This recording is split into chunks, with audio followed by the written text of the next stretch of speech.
New at 11, one deputy is dead and 3 officers and a civilian are recovering after a shootout in Colorado Springs. 34-year-old Micah Flick was celebrating his 11th anniversary with the sheriff's office. Authorities say it started with a motor vehicle theft investigation and turned into a chase with shots being fired. Police say one of the 3 other officers shot is undergoing surgery. A civilian was also hurt and the gunman is dead. The police chief says there is no threat to the community.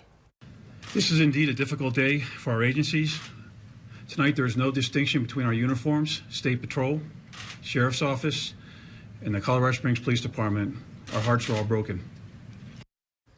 Deputy Flick leaves behind a wife and 7-year-old twins. This is the 3rd time in just over a month a Colorado law enforcement officer has been killed in the line of duty.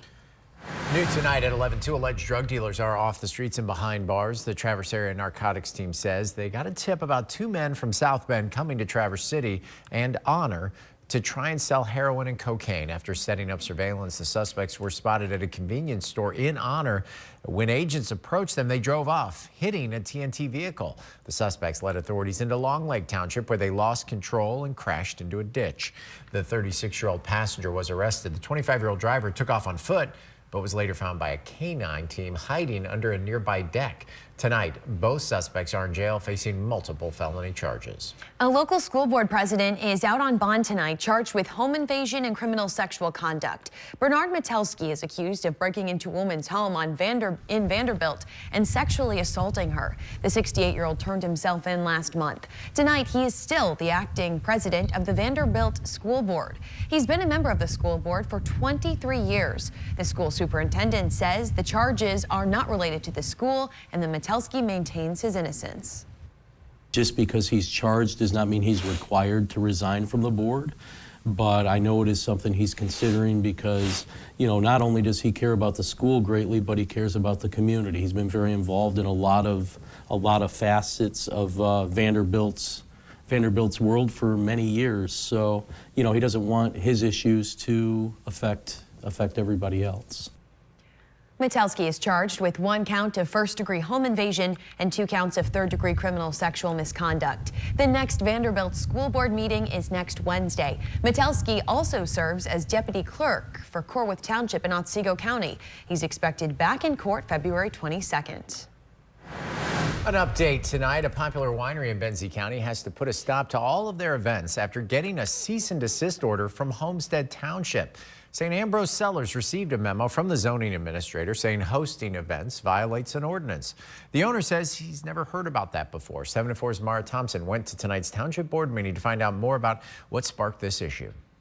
This is the letter the owner of St. Ambrose Cellars received in the mail last week. It's stating that all events must cease at St. Ambrose Cellars. And he caught us blindsided. We had no idea it was coming. We didn't have any prior word from the township that there were any issues. The cellar has been in business for several years and often has weddings and events throughout the summer. I think events are important to bring people together, and it contributes to the cultural fabric of our community. While it wasn't on the agenda, it was brought up at the Homestead Township Board meeting, where officials say they're not happy Jones posted the letter on social media. I thought personally that it was childish and it shouldn't have been handled that way. But residents say the township should have spoken with Jones personally, and banning events only hurts them. Well, all we're doing is pushing more business away from Homestead Township. While others say they do have concerns with the noise from the events. We're not begrudging them a business. We're glad that they're employing people. We're just asking, you know, he always says he wants to be neighborly. We're just asking, hey, give us some compassion. Jones says he's hopeful there's a solution soon. It's so important that we try to find a solution, because we got people that are already planning on getting married, and it's important to try to find a solution. In Benzie County, Mara Thompson, 7 4 News. Township officials say this doesn't mean the winery can't ever host events again. They just have to get the correct permits in order. People all across the state are questioning high heating bills. According to Consumers Energy, it's not a mistake. April Sandberg lives in a single-bedroom apartment at Ridge 45 in Traverse City.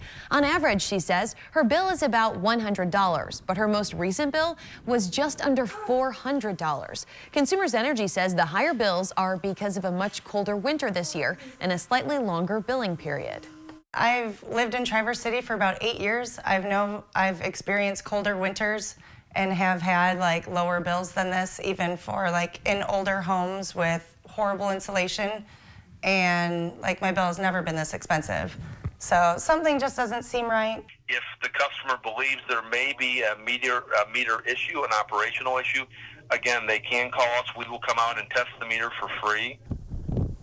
Sandberg says consumers came out to check the meters at her apartment and reported that everything was working properly. The company also says the cost for gas has gone up 0.9%. New tonight at 11, a surprise honor for two Northern Michigan brothers. At tonight's Traverse City Commission meeting, Ethan and Hunter Haldeman were recognized for their efforts to pull a woman who was trapped under a car to safety.